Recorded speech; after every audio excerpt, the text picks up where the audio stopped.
Good evening, everybody. This is Jeff Scott. It is November 16th, 2014. It's about 3:30, and I'm back in the States, back at my desk, and back doing these videos. I'm probably for a while going to be doing them every other week, but if I post them, I post them more often. My title today is Slow Advance, and whether we have a tired market or pausing to refresh before big year-end run depends on which pundit you listen to. We'll look at the charts. Let's see if we can't make heads or tails, or best that we can. There's my email address. Disclaimer, as always, is for educational purposes only. I'm a doctor, not a broker, and I am not affiliated with any software vendor or trading company. I pay for the tools that I use, and I am independent. The things I use to demonstrate how I trade and what I think of the market are the things that I use every day in my trading. One of the key things I like to talk about is helping people become their own gurus. I have done a little work in developing certain things like the bongos, but for the most part, I like to learn the best from the best and then apply their principles that I find most interesting and intriguing to my own trading. As you can see here, these are some of the people that I find to be of value. For me, it all starts with William O'Neill, How to Make Money in Stocks. Gil Morales and Chris Katcher, O'Neill disciples who have taken it further and developed things such as pocket pivots and viable gap ups. Ian Woodward and Ron Brown, sort of the heart and soul of high growth stock investing.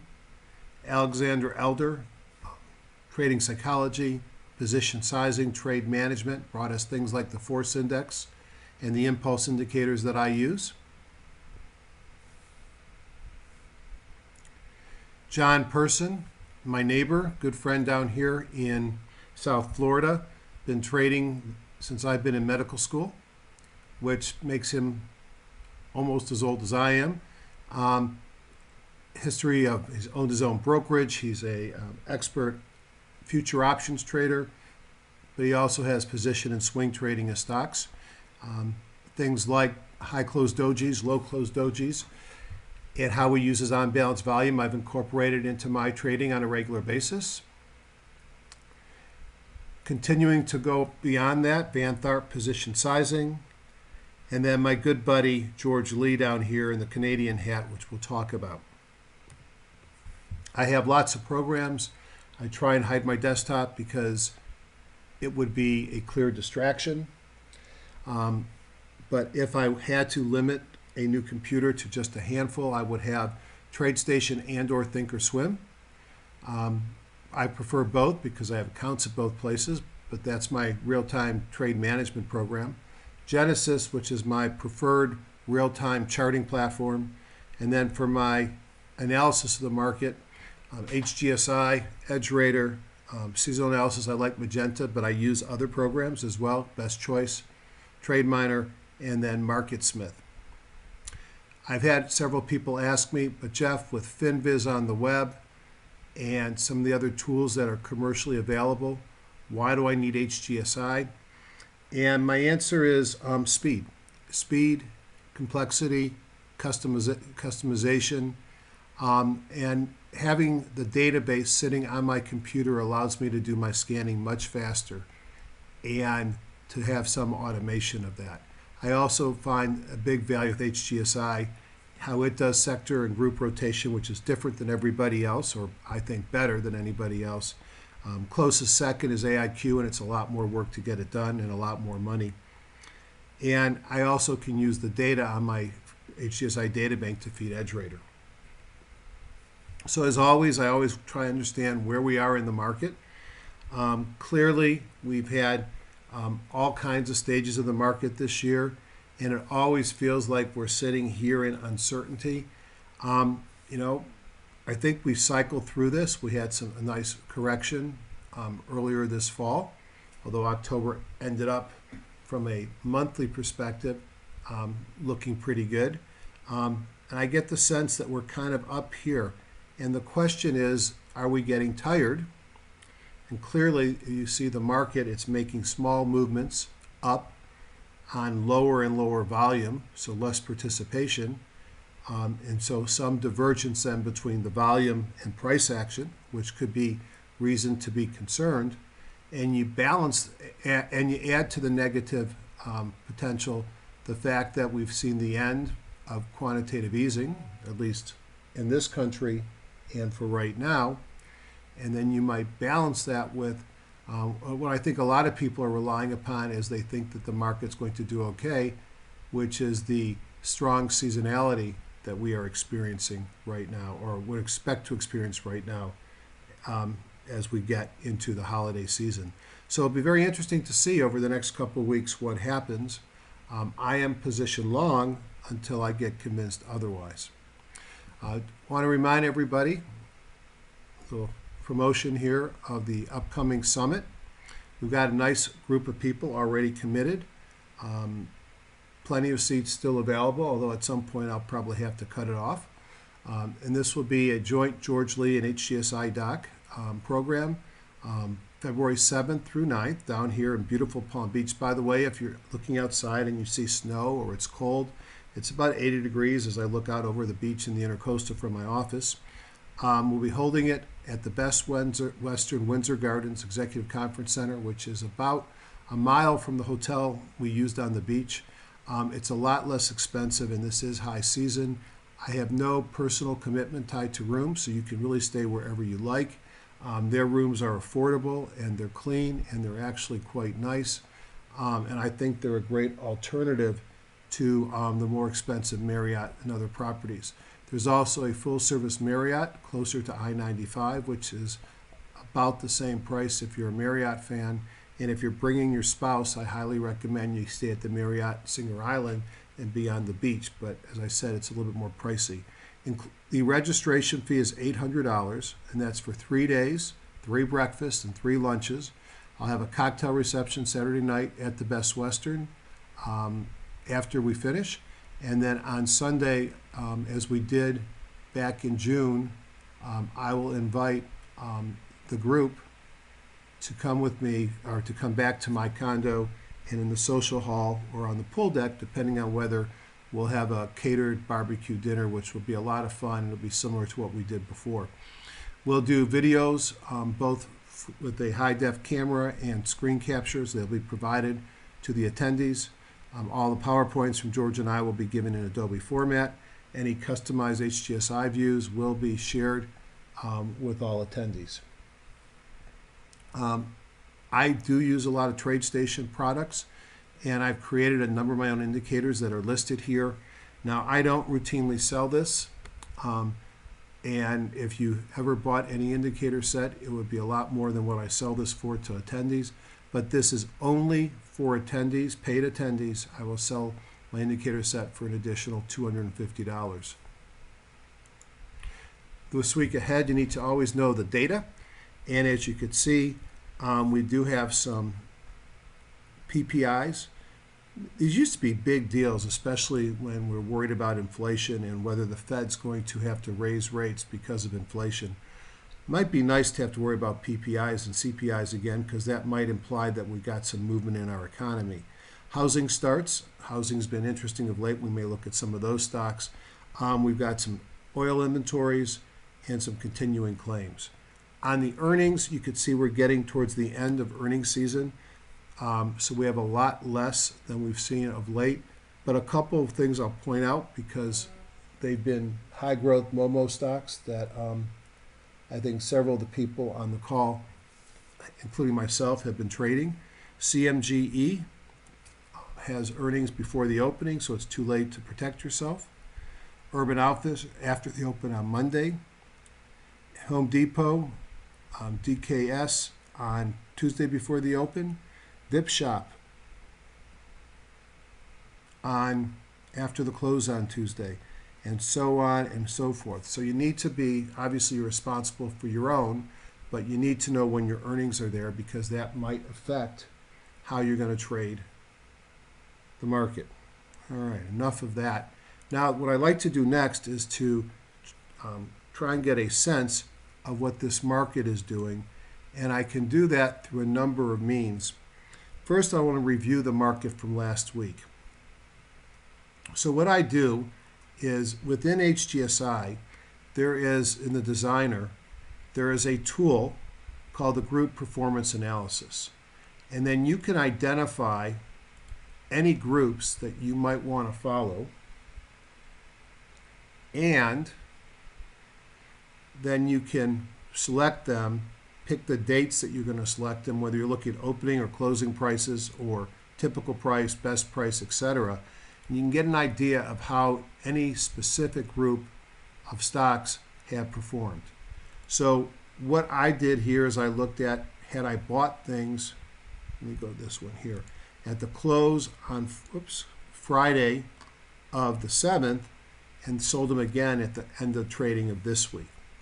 So this gives me a sense of what the market is doing and, more importantly, what growth stocks are doing. So I can find that the S&P 500 was up a little bit for the week, 0.39. As I said, slowing down, tired appearing. Now the HGS 100, which had nearly 100 stocks, which was much higher than it's been of late, passing the screen, was down 0.22%, while the GIF All-Stars were up 0.93%. The IBD 50, which has the advantage over the HGS 100 of being a smaller number of stocks, especially when you have reducing participation in leadership. The smaller the number, you might have, the greater the potential to have a move big up or down.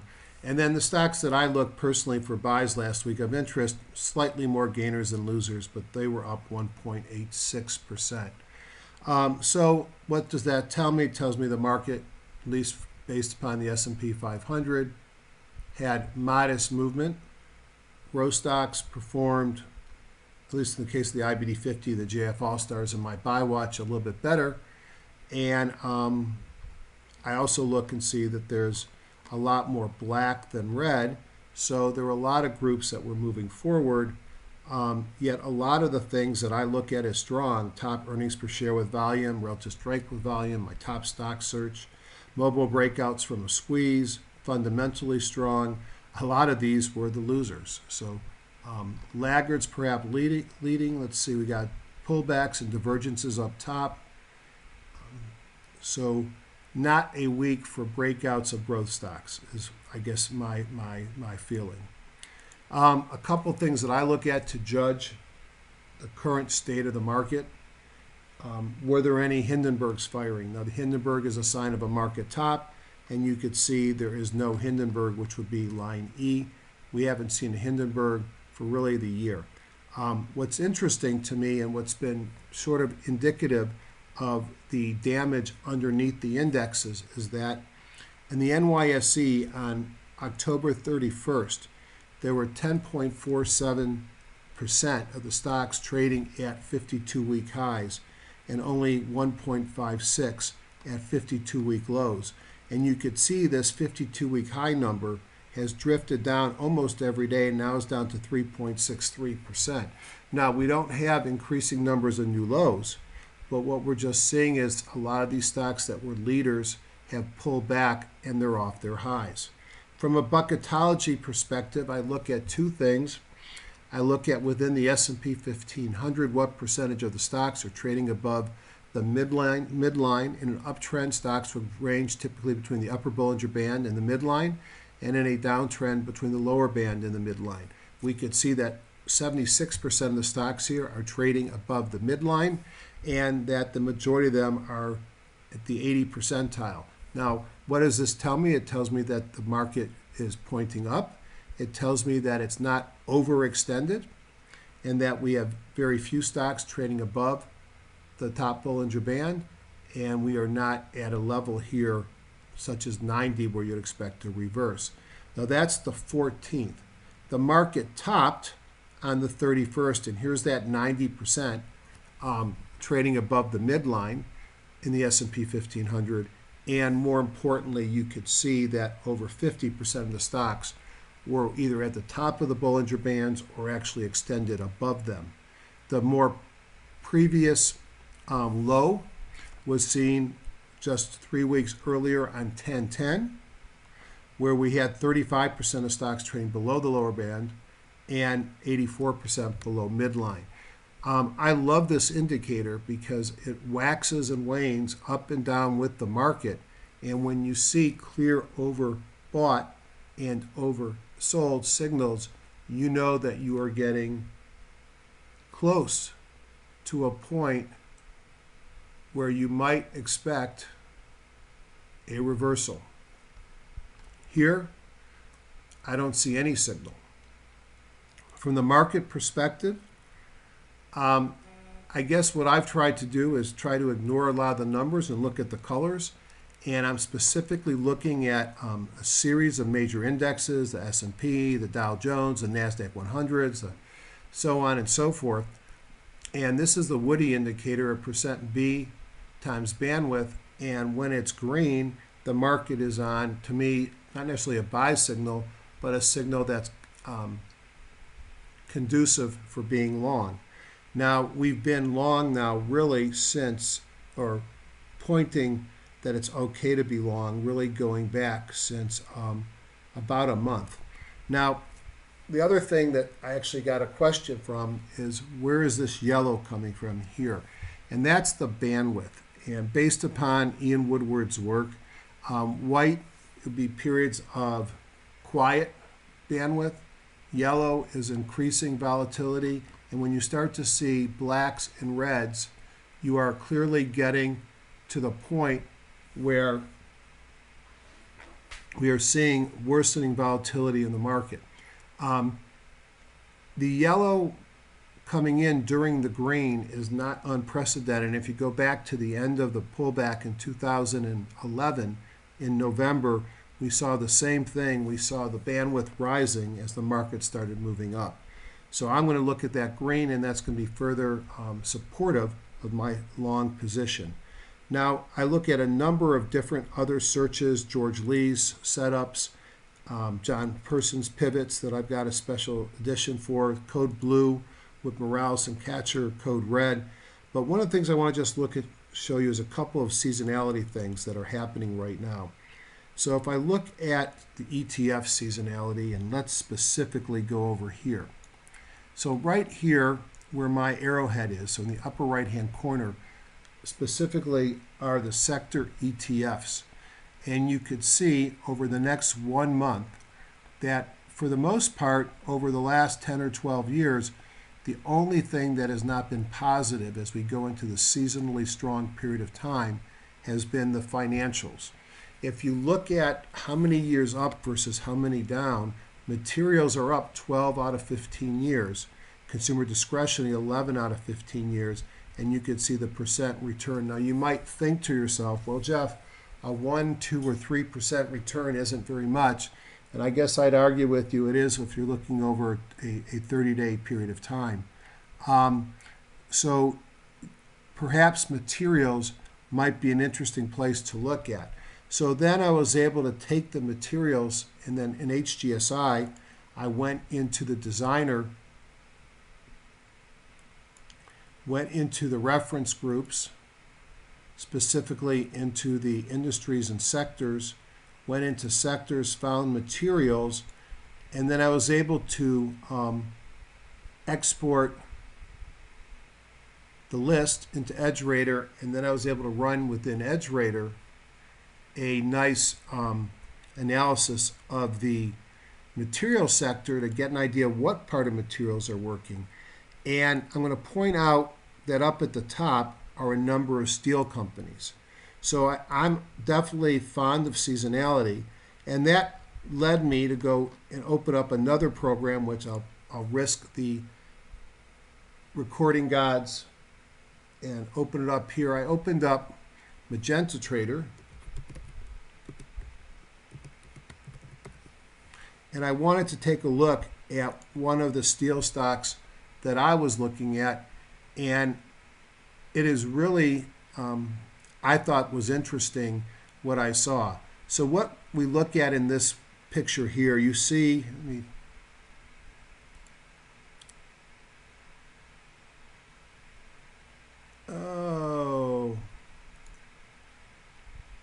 Yeah, I thought what you see prices, candlesticks.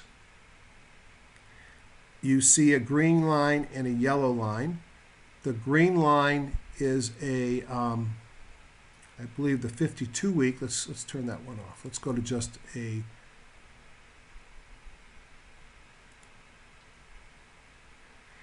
You have 52 week, and you have a 10-week projection of price gains based upon seasonality.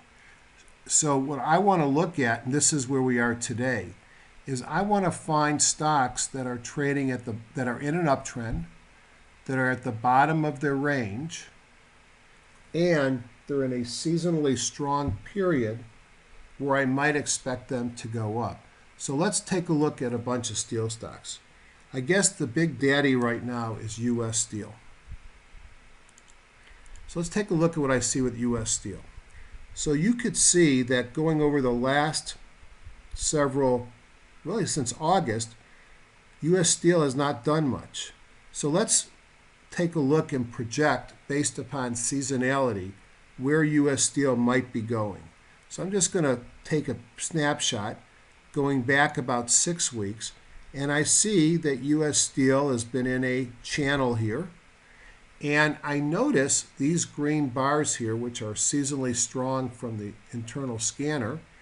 And I notice the 5 and 10-year scanner lines are, whoops, I didn't want to do that. Let me go back. Let me do this one more time. I notice that the scanner lines are both pointing up. And if I look back here and I bring up some data,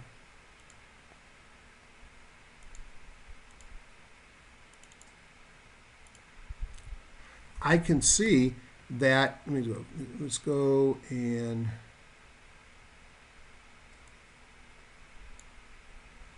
I can see that over the next, between November 26th and December 9th, U.S. Steel is up 10 out of 10 years. Okay. Within EdgeRater, I looked, I think, at 15 years or 12 years, and you can see U.S. Steel was up 10 over 12 years, and an average return over 12 years of 5%. Now, over the last 10 years, it's been up all 10 with an average percent return of 12.9%. I like that. Why not buy stocks where the wind is at your back? Other steel stocks that I might look at, let's take a look at Steel Dynamics. Again, uptrend, range bound or range trading at the lower end of its range. Green target here, which would be the scanner, showing me that we got strength coming in. 9 out of 10 years positive, up 9.7%. How about AK Steel? So doing nothing, even the trend lines are flat, and we're going into a period of time starting in November. So we look down here. From November 11th to November 24th, we're kind of in a flat period of time where 6 years up, 4 years down. But as we get towards Thanksgiving, we now get a 10-0 run with a 12.6% return. So the point of this is that seasonality, or let me back up, wolf packs can look like many different things. We can find wolf packs with multiple stocks breaking out with kahunas and Mobo breakouts. I can find them looking at my JP person signals on TradeStation, Thinkorswim, or other platforms. But here I found, using seasonality, a very interesting and attractive looking wolf pack using EdgeRater. A couple other things I wanted to point out would be that there are a number of individual stocks that have impressive performance over the next month. And let's look at seasonality stocks. So I'm looking at this column here.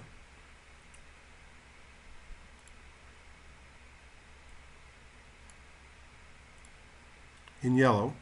And you can see over the next month that I've got a number of stocks. A metal stock, 12 out of 12 years positive. Grade Television, 12 out of 12 positive. Here's AK Steel, 11 out of 12 positive, 15% return. Here's US Steel, 10 out of 12 positive, 15% average return. Something's definitely going on with steel stocks, and I'm going to pay attention to them, and a number of other metals. So I use a number of different tools, tricks, different things that I can do to try and understand what's working and what not working in the market, and to try and increase the odds of being a winner.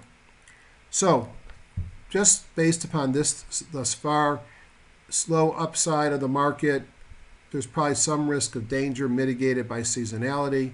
Still don't know what the impact of the lack of QE is, and it's still heavily news driven. Let's see what I learned from my elder indicator. Now, what I use elder for is a number of things. What I use them for in my calls is just to look at the bar on the daily and weekly on the indexes, because I know that if the bar is red, I shouldn't be going long. If it's green, I shouldn't be going short. And if it's a blue bar, it's sort of that intermediate where I can do whatever I want. So if I look, let's go from start with the S&P. We'll start big and go small. S&P 500 on the daily chart is blue, green on the weekly, blue on the monthly. You know, big run up near the top of the channel. MACD's pushing higher, so no divergences there. Is that a tired, or is that pausing to refresh? I think time will tell, but certainly nothing there that says I can't be in the market. If I look at the Dow, similar story. No MACD divergence, definitely slowing down here. Blue, green, and green, okay to be in this market. If I look at the Russell, blue, green, and green, the same thing. And again, we have been in massive MACD divergences in multiple places. And you could see that the market, although there are clear issues with this marketplace, and the lack of volume is pretty noisy, we have seen the resolution of MACD divergences, which would be these purple dots, these red dots here that we saw here. These were some positive convergences that we saw. If I go back in most indices enough months, I'll see a lot of the divergences that we saw earlier. All right, so work through the MACD divergences. To me, it's okay to be going long. Semiconductors, blue, green, blue. NQs, blue, green, green. So my assumption based upon the impulse indicator that Alexander Elder uses is that I am free to trade this market with a slant towards the long side. Now what's kind of neat, I haven't run it yet today because I have it on a different machine, is I could actually scan the market for divergences, bullish and bearish divergences. And one of the things that I do to try and find great stocks is to look for divergences in the marketplace and see, let this run out and see if there's, for one thing I'll look for is the number of bullish divergences or bearish divergences. All right, while that's doing that, we'll come back to that later, as long as I remember. Let's get into HGSI now and take a look at the market. So I do the following steps every day. I spend a lot more time doing this, frankly, on the weekend. But I do like to do a top-down review on a daily basis. The first thing I do is I go into my user groups, Woodward and Brown, Major Markets Plus, and I put the T1 view. So the T1 view is all price and volume based. And not only is it price and volume based, but it's heavily weighted towards today or the last trading day. There is some weight for 5 days ago, and there is a little teeny bit of weight for 3 weeks ago. So it's all price and volume, short term for the most part. So surprise, surprise, the major laggards of the last year, silver and gold, have popped their little heads up. Now we'll look at their charts and try and determine if those are 1 week wonders or maybe 1 day wonders, as the case may be. And at the same time, the dollar gave back on Friday any gains of the week and finished down for the week. So sort of a reverse between what we've been seeing. We're seeing that small stocks, whether you look at the S&P 600 or the Russell 2000, are sitting down the bottom, but reality was they were relatively flat for the week. For the types of stocks that we trade, we're very much related to those Russell 2000 stocks. So the fact that the Russell 2000 was flat would not say much about growth stock investing. Let's take a look at some of these major indexes and try and get an idea of what we're going to see this week. So I'm starting with the S&P 500, and this is my busy view that has my bongos and forces and high jumps, moving averages and kahunas and phoenixes. Now, a lot of the things that I use are blank because they require volume. So what I'm going to specifically want to look at here is going to be a different pattern, a different chart setup, which is just simple moving averages, since there were no eurekas or phoenixes, which is kind of what I'm looking for over the by looking at the more involved chart. Once I see no phoenixes or eurekas, I'm done and I go into my regular price and volume charts. Every time I do this presentation, I switch resolutions of my monitor, so it's not horribly big file and horribly small charts. But whenever I do that, I got to reset everybody's size, so bear with me there. So I don't want to be a broken record, but I'll be a little bit one major uptrend. This is November 12th. We went from November 2012 to October 2014. Not just essentially 2 years, but fully 2 years before we hit the 200-day moving average. We are now at essentially all-time highs. We have traded, see, we were up 0.02%, so we had a closing high, although it really didn't change much the last couple of days on the S&P. You got nice railroad tracks going up, the 8 above the 17, above the 50, above the 200. The 50 is now pointing northwards. We've had the 8 by 20 cross, which is what Fred Richards likes to see. The challenge is we're seeing lots of dojis here. Now, these dojis do not mean that this is over and the market's going to fall. What the dojis mean to me is that there's indecision. I put those dojis with the fact that volume is down, and I think we have the arguments in place of why some people are concerned that we have a market that is predominantly oversold or overbought rather, and is at risk.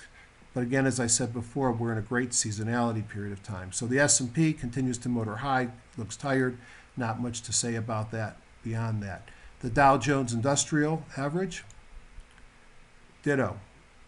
It was down a teeny bit on Friday versus the S&P at, within spitting range of all-time highs. It's had a big run-up off this bottom. In fact, this has been something I hope you participated in, but from the intraday lows, which no one traded, well, very few people probably traded, up until the close, give or take, there's been an 11% move on the Dow. That's a big move. Perhaps we're seeing the January effect moving earlier and earlier, although that shouldn't be in the big stocks in the Dow. It should be in the Russell and the small stocks. If I look at the NASDAQ, you can see the NASDAQ, ditto, up a little bit for the up 0.18%, but it's had a very nice move. And at many year highs, not all-time highs. We have a lot of work to do because of what happened around 2000. But you look at this over a longer period of time, and how can you be bearish? Look at this Obviously, at some point this market's going to pull back. It's trading at multi-year highs. And again, it's the divergence in volume that's concerning, although it is interesting that the previously noted MACD divergences have sort of resolved themselves. Next, I'll look at the Russell 2000. Sort of the laggard here. This is the first one that has some work to do before it gets to that point of old highs. So if you look at its old high is up here, and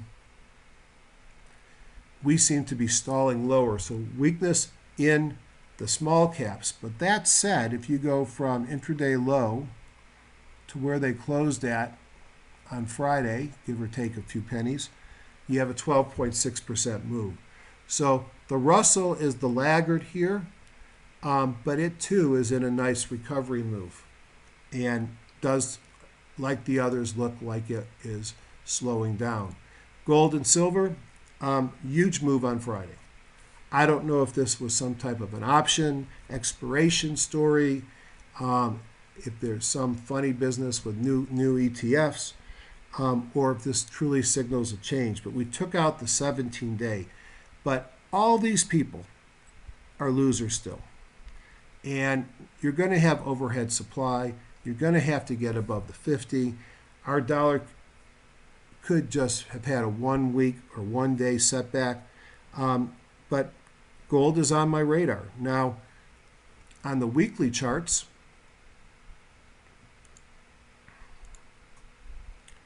this was my line in the sand, and we're kind of sort of at that. We're 50% below that.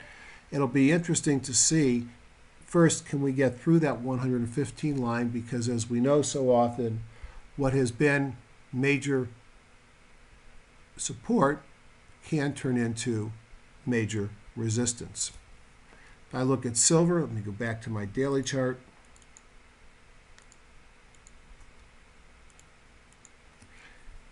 Almost identical pattern. So important to point out, it looks interesting. I did see things like Rand Gold and Royal Gold show up on my stocks list this week. The miners perhaps started moving a little bit before, but boy, these are still things that have a long ways to go and a lot of overhead supply and major moving averages to get through. Lastly, let's take a look at oil and the VIX. Here's oil.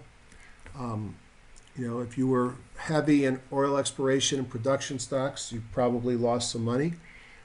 Some of the oil services stocks have sold off hard. Are we at a point where we're putting in a bottom in the mid-70s on the price of oil? I need to see more information, but certainly on Friday we had a nice recovery. But if we look at the weekly chart here on oil, this is the USO as a surrogate, you could see that we have broken out of what had been a trading range going back since 2010. And I think some of this is probably politically motivated with some battling going on between the Middle East wanting to keep the price low so that the frackers can't afford to produce, and versus strong dollar, which could also keep it down. Just an interesting game going on, or world with oil. It'll be interesting to see how that plays out. But it was really tight range going back for years and just breaking through, or kind of at the low end of the range, perhaps breaking through of what we've seen. So I want to look at the VIX. Let me leave the weekly chart on purpose. And where's my little friendly VIX? And you could see that the VIX had a spike high here the last time the market had a sell-off, and the VIX is in a nice quiet area. If I go down to the daily, you can see the VIX is below the 200, and as long as the VIX remains in this area, one would anticipate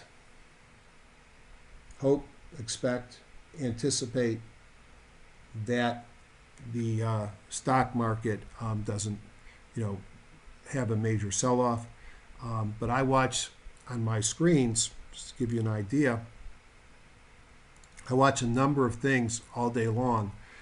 I watch the BIS predominantly because I'm a biotech in and out guy, and whether I'm long or short, I usually have a big biotech position. And I like to get an understanding of what the 3X negative biotech ETF is doing.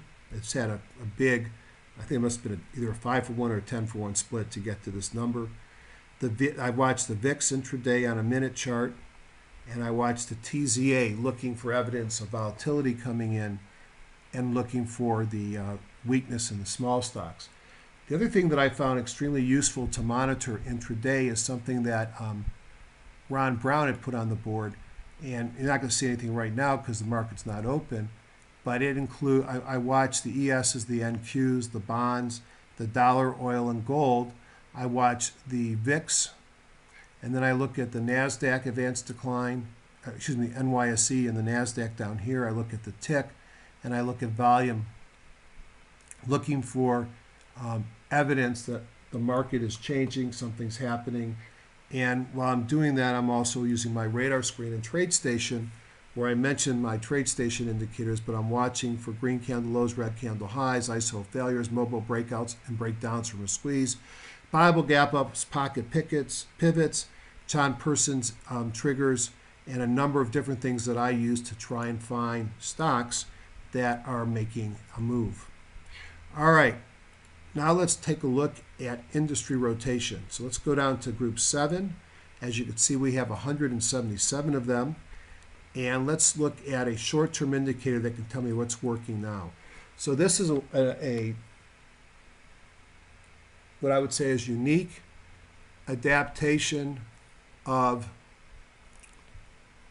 Elder's rules as brought to us by Ian and Ron, where we actually apply the force index and rank indexes or industry groups by force, which tells you change in price and the amount of volume. So what can drive the force index would be volume changes, big volume rather, or big price changes. But if I want to find momentum, I want to find stocks that are moving, I want to find places that I might want to be watching closely, to me, this is a good place to look. So ranked by raw combo, 47 are up on the 2-day. On the 5-day, it's about 50. 2-day down, there is 10 that are losers, but over 5 days, there were 45. So over a longer period of time, there was a little bit more weakness. Let's take a look at the short term. I use the longer term when there's a 1-day change that doesn't appear to be too indicative of what the market was doing, and it gives me a better sense to look at a longer period of time as well. When the market's trending or it's been in a specific direction for any period of time, there's not much of a difference between the 2-day and 5-day force. If I right-click on precious metal, let's see what comes to the top. As I mentioned, the miners might be stronger than the metal. It looks a lot like gold did with the big move on Friday, but it's already 3.5 points off its lows. This is Gold Corp. Now let's put on my full kit and caboodle. So for those who haven't been here before, the top are bongos. These are a momentum indicator. I like to look at weekly and daily. A stock in a downtrend typically has a weekly that's red, and during a retracement, the daily goes green. In an uptrend, the weekly is green, and when it retraces, the daily goes red. The third bar of green, yellow, red is accumulation distribution. Green is accumulating, and red is distributing. Then I get to Elder's Force Index, 13 and 2. I use them in some ways similar to how I use the bongo, where I look to see long-term up with a pullback or long-term down with a retracement. Below that, I have my Bible gap ups. Then I have my squeeze in yellow. I have my mobile breakouts and breakdowns. You can see we get zillions of them. Which ones do you take? I take them usually when they're associated with other signals. In the price window, I have my PSAR dots, the green and red. This dark gray is the group strength. I use a number of moving averages. I use an 8-day exponential in purple, and then I use a 17, 50, and 200 simple in green, blue, and red, respectively. This gray line here is called a bingo, and you get bingos in periods of time when you have major market washouts, and after you get a major market washout, you look for other things showing momentum the other way, signifying that it might be time to get back into a market. Here are my pocket pivots as defined and described by Morales and Katcher. Here is in green our Eurekas, which are a big move to the upside by the market. Phoenixes, which is a move to the downside. These are only calculated on the NYSE, and they are the HGSI traders version of the O'Neill follow-through date to the upside in green, and our follow-through to the downside, which he doesn't have, in red. And then on balance volume with the moving average. And then down on the bottom, I have my kahunas. Blue and green are positive. Red and pink are to the downside. So I think that tells you what we got here. So gold core bouncing up, still below its moving averages in a downtrend. Barrick gold kind of looks the same. Strong downtrend. Let's make this a little bigger. Looks like it's bouncing off here. These are all bottom fishing. Now, on balance volume is turned up. We're starting to get some green in my momentum indicators. I had a MOBO breakout. But even the group is still kind of bad. I'm not ready to load up the bus for oil for gold stocks yet, but they do look like they might be bottoming. Here's Newmont. Here's Silver Wheaton, a bigger move in a silver company, and you could see the on-balance volume leading, a kahuna to the upside, got through the 17, stalled at the 50-day moving average. As I said about the metals themselves, one might expect these stocks to have a lot of overhead supply because they've been in a downtrend for the better part of 4 months. All right. If I right-click, I go back, I look at internet media. So these have been mixed. I had some big gainers here and some things that are not doing so well. Not one of my favorites, Pandora Media. Did have a kahuna, big up day on Friday in a downtrend. I'd rather buy stocks in an uptrend that pull back, not downtrends that are retracing. Yahoo's been on fire. Yahoo's biggest asset is its Alibaba shares and money from the IPO. They put some of it to work with an acquisition which was well received. It's kind of hard for me to understand because I see bad earnings. Sometimes when I don't understand the earnings, I pull over MarketSmith and I run the earnings in MarketSmith. So let's just look at Yahoo because it'll give me out 2014, 2015. So there's no earnings growth in this stock. It's probably still being priced based upon the value of its stake in Alibaba.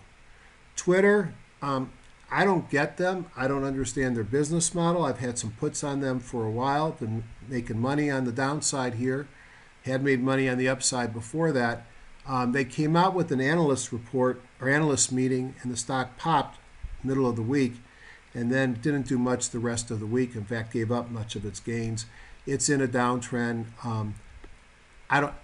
I have Twitter. I don't pay any money to them. I don't know how they make money. Obviously, it's advertising and advertised tweets, but hard for me to figure that one out. Baidu, I know how they make money. Baidu, I always thought of was like the Google of China. And you could see it's in a multi-month high or near all-time highs, all green up there, pocket pivot on Friday. Great earnings. That stock looks pretty interesting, although it's extended. Facebook has been one of the ones that was a leader and is just going nowhere after it took a dump on its earnings call. by basically sounding a lot like Amazon, where they were going to spend a lot of money like drunken soldiers and reduce some of their growth expectations. Now, hopefully, unlike Amazon, they will grow their earnings and all will be forgiven. Clearly, it's an asset that, despite the fact that I'm not a big, I never used it in the beginning, I can tell you when I was in Australia, it was the thing that we communicated with. So there is value, I guess. LinkedIn, another thing that I look at its revenue and I look at its price and its earnings. I never can figure this one out. But if I'm looking for stocks that are on the upside, pull back to the 8-day, looks like it wants to go again. The on-balance volume's pointing up. All green above. LinkedIn looks pretty good. Quihu, I thought I looked at enough in this group, but just to look at Quihu, Quihu is interesting to me. I think that Quihu was a great stock to short. Broke down here in August, but I guess the question comes down, is Quihu done falling? And is Quihu potentially something to be buying off the bottom? Let me just take a look at their earnings. QIHU. Look at the earnings growth of Quihu.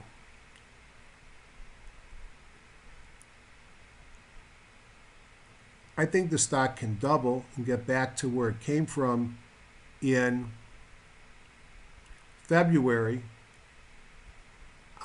based upon making these earnings. That said, the stock has been hammered, but it looks to me like it's making the move north, especially breaking out above the 50 here. This is also one that I look for, which is close to a PSAR reversal, because I find these very easy to trade, and maybe I should talk about that.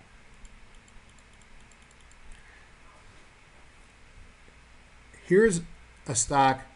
Again, what I don't like about the stock is it's been in a downtrend. It's below its 200-day moving average.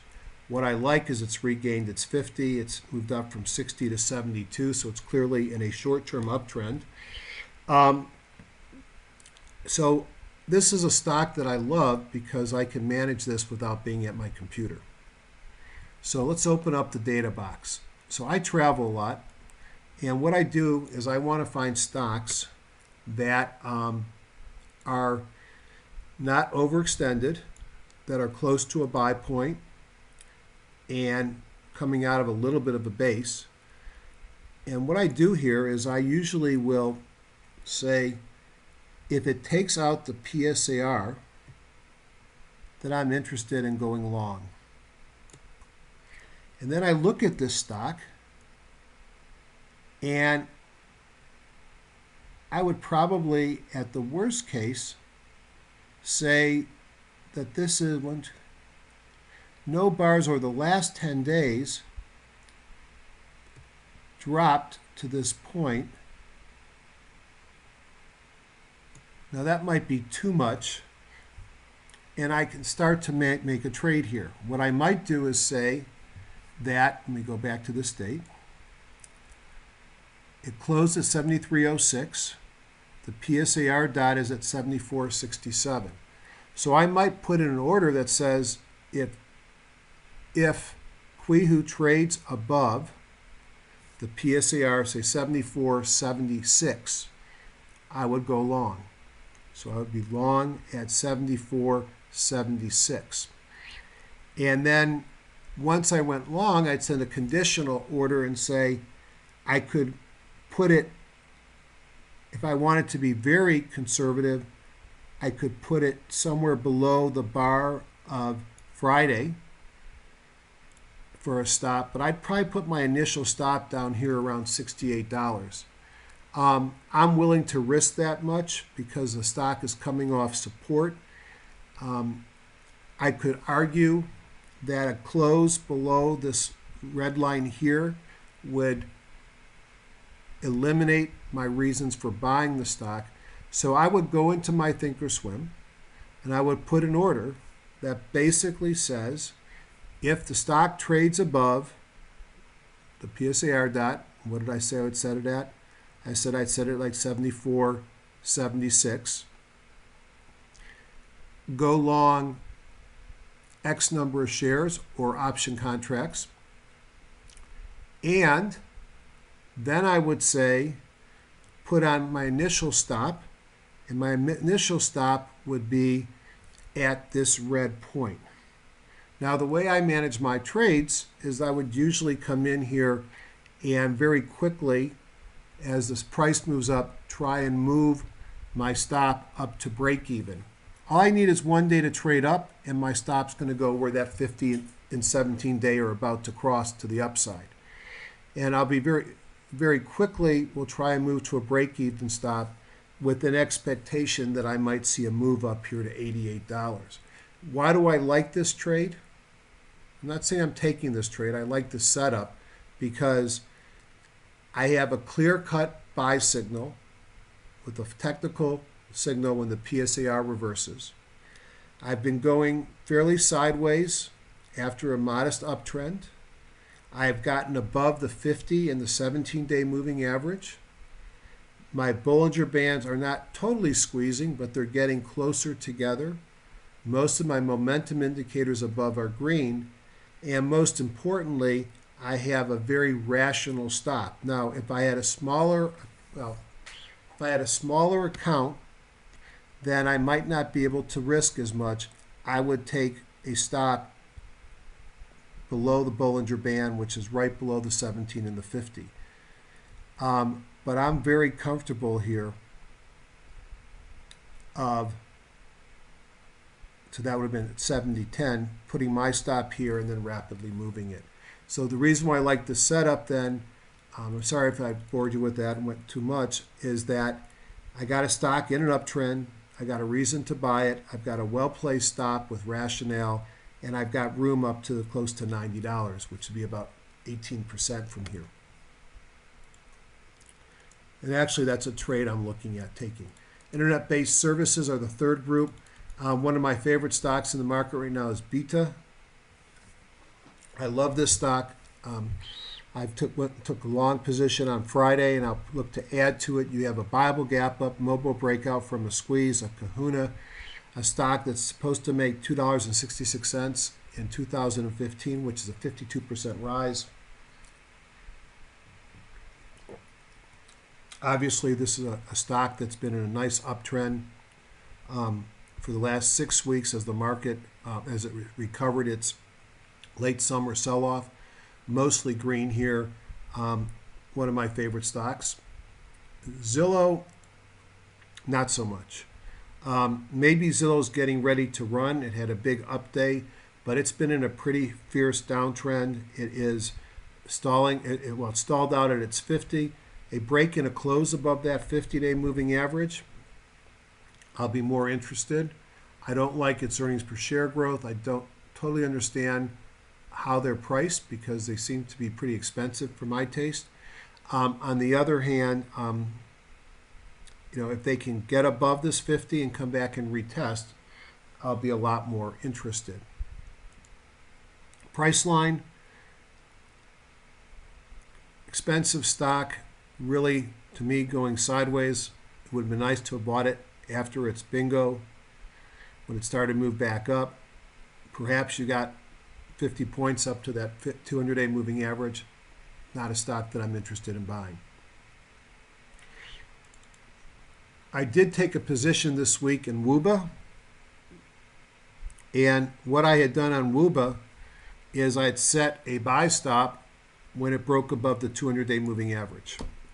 And I went long on that long day, gave up a little bit of my profits on Thursday and had a nice day on Friday.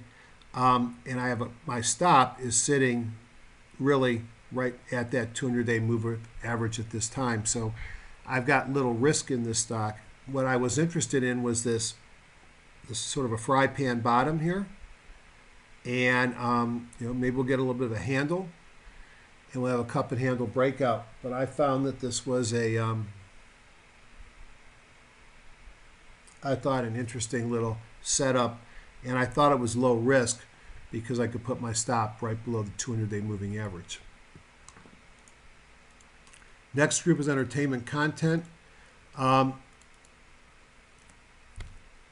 not a place that I know anything about, and I've gotten burned in the past. I mentioned that Gray Entertainment's up 12 out of 12 years over the next month. Great group strength, mobile breakout, and a kahuna on CBS. It's still in a downtrend, running up towards the 50-day moving average. Viacom looks the same way. DreamWorks has got some acquisition talk that's probably giving it a boost. Discovery looks the other. So these are all in a downtrend. So what we're seeing here, at least in my opinion, is that the indexes are going higher, and we're seeing a major change in leadership with metals, entertainment, communication stocks. I guess this is all about Apple, because Apple has been such a great performer of late in a nice uptrend. You see a multiple pocket pivots, on balance volume going up, everything is green. Probably the best looking chart in the universe right now.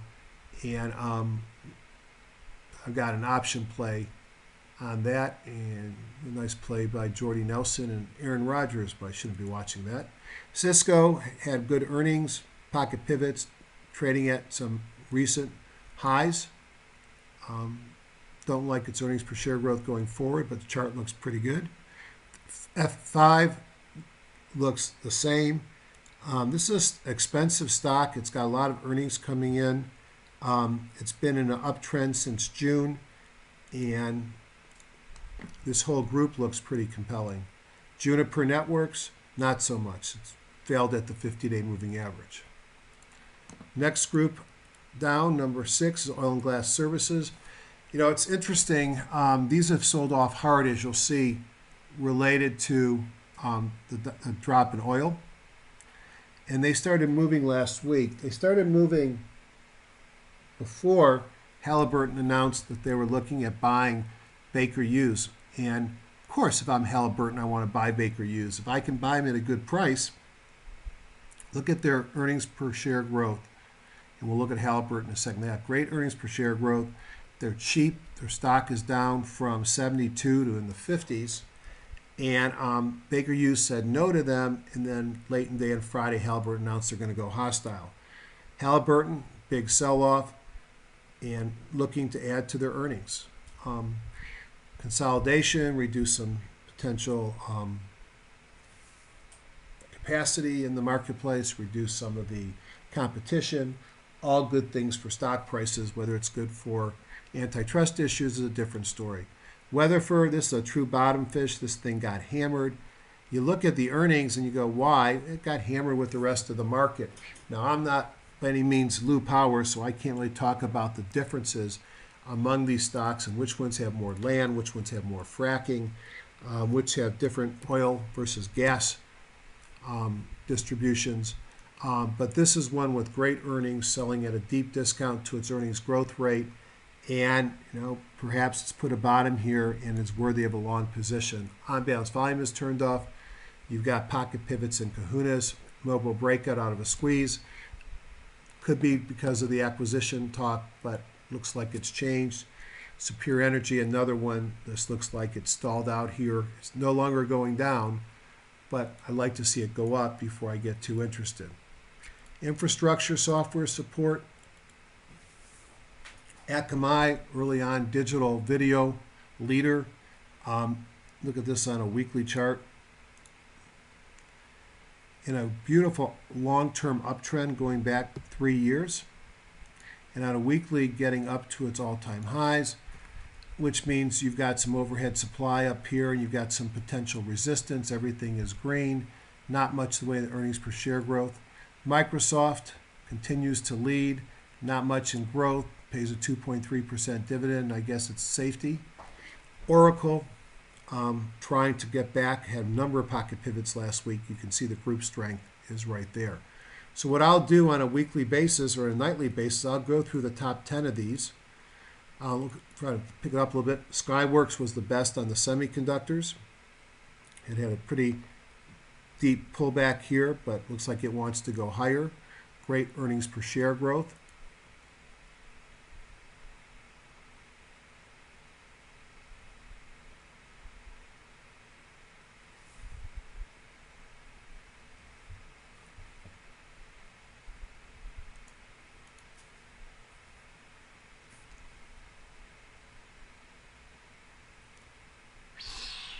Oil exploration production, interesting to see it picking up here. Again, like the gold producers, maybe moving before the commodity. And these are all going to have a similar pattern. You're going to see stocks that had sold off pretty hard and pretty deep with little bounces on Friday. That's Pioneer, it's EOG, look like gold stocks, Cimarex, Hess. Cimarex actually made it to, in March, actually in my June meeting, it made it to our index in June, and it's been bouncing now since the middle of October. But these are stocks, by and large, that are showing a little bit of life, but I ask whether that's likely to continue unless the price of oil firms. Perhaps there's evidence that the price of oil will firm, and those that know already know that. Computer hardware and storage, EMC, the leader here, it is kind of where it usually reverses. If it breaks out above here, you're getting above a 1, 2, at least a double top, triple top. Had some pocket pivots on value, volumes up. That might be interesting to watch. HP, hard for me to believe this company is even still here. Chart is the chart. Not much to say about it. One that I really like a lot has been Supermicro, but one that I'm going to sell my position in because the earnings look like they're slowing down, and this is about as extended as the stock gets. Just looking down the list because it's getting late. Midstream popped up here. A lot of the coal stocks have had some moves because of the Republicans coming in. Now I mentioned steel looked good, and they look good on seasonality. Technicals have to drive what you're doing, but look at the earnings per share growth coming in for U.S. Steel. It looks to me like it wants to bottom here, and I'm going to start nibbling perhaps on this one, AK Steel, which it too looks like it's bottoming here. These are being driven not because the chart looks like a buy, but because of the seasonality, and they just give me the sense that perhaps they're done going down for now. To the downside,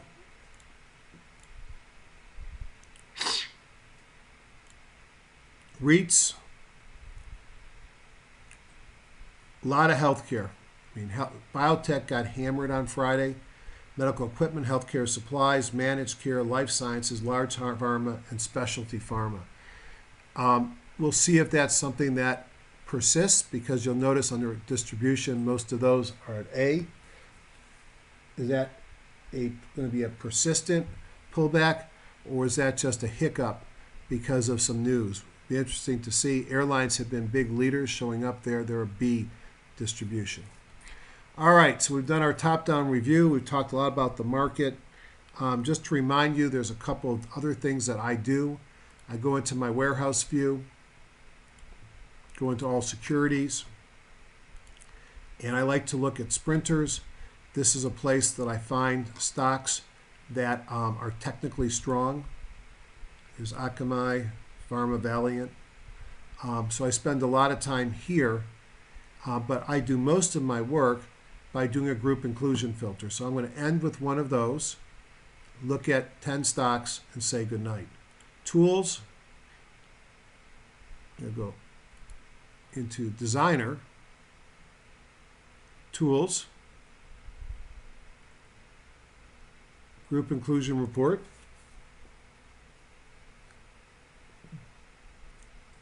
and let's clear. Let's just go into the reference to these smart groups, and let's pick some of my favorites. Let's pick stocks at a 52-week high, best of Brown under 15, consistent earnings, demand, ERG, growth, HGS 100, high profit margin leaders, LLURs, QEPs, stocks and groups to the upside, shadow stocks, strong EPS. And then let's go into my group and add to them my pullbacks to the 50 and breakouts from a squeeze. And let's make a group from report.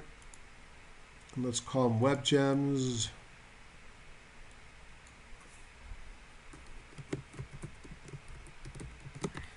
11.16.2014. I only want to look at the top 10. So what the program is going to do is going to open up every list, see which stocks are in the highest number of lists, and the top ones are going to come up to the top. So we'll see.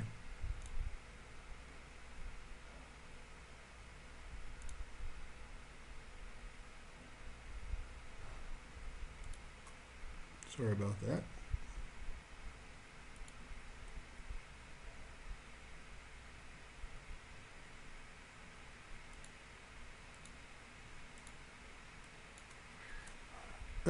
That's what I was looking for. All right. Generate group from index.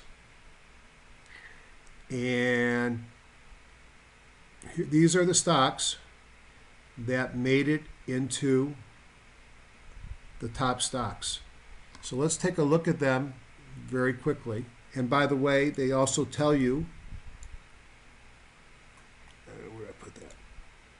Which groups they showed up in. So the hypothesis, if these are all strong groups, then those stocks that show up in the highest number of these strong groups may turn out to be the best stocks in the market. So very quickly, let's go through that 10 stocks that we just picked, and then I'm going to turn it off, say goodnight, and see you in 2 weeks. Any questions, hgsidoc@gmail.com, especially about the upcoming meeting. And let's see, these were the top 10. Some of these we talked about before, so that'll make it quick. So VIPS has earnings this week, so be careful. This had a 10-for-1 split. Nice uptrend. Its earnings look like they're slowing, but it's been obviously a big mover. And remember, this used to be a $240 stock last week. Bit Auto, we already talked about it. This is one breaking out with a kahuna, mobile breakout from a squeeze and a Bible gap up. Skyworks, we talked about semiconductor manufacturing, devices breaking out to a new high. Annie Pharmaceuticals, hard for me to figure out what's going on here. It was two weak sisters that merged a while ago, but I think what's happened is probably cut some costs, boosted their pipeline by combining their pipelines, because now they look like a champ. Look at this earnings per share growth. It's got a multiple of 35, and it's growing 300 in 2014 and 77 in 2015. 35 times $2 is $70. 35 times $269 is even more. I think this stock has got $20, $30 in it, and so I'm looking for a pullback to enter, but I might take a small position first and then look for a pullback to go with a full position. RFMD has been a high flyer in the same group as Skyworks. It's going flatline here. Its earnings are slowing down if you look at it on MarketSmith in the outline quarters, about to acquire TriQuint. Valiant, this has been in a war to buy Actavis. It looks like they're not going to get, to buy Allergan. Looks like Actavis is going to buy Allergan, not them. The stock went up on buy rumors, on the rumors of buying it. We'll see if it goes up even more when they decide that they're not buying it. Office Depot, breakaway run here. Everything's green. Great earnings per share growth. Don't know enough about it, but it's worth looking. Qualies is a, I thought it was, so I guess it's a IT security, big run here. This has been a very popular group. I think NetEase might be here, certainly Palo Alto Networks, and a number of others. Certainly is extended with a red candle high on Thursday. Supermicro, I already showed you this one. This is Dang. This is the kind of stock that I look at because it's an easy one for me to figure out how to buy. Why? I had a kahuna and a mobile breakout from a squeeze, and everything is green. It's got some nice earnings per share breakout. I can set a buy stop somewhere above that, right above that PSAR dot, and feel pretty comfortable that if the market trades down, I'm not going to fill. And then I can put my stop probably right below that 50-day moving average, maybe below the 200. Quickly bring it up to break even and see if I can get a bounce off those moving averages. I'd want to check earnings, and that's it. So in summary, It's a market that looks tired, but just because it's tired doesn't mean it's not pausing to refresh. Lack of QE might mean it's going to go down, but who knows when it's going to go down. We are going into a great seasonal time. Hope to see some of you at the Traders Expo in Vegas, and even better to see you in February, George Lee and I, at our meeting in Palm Beach. Good night, everybody.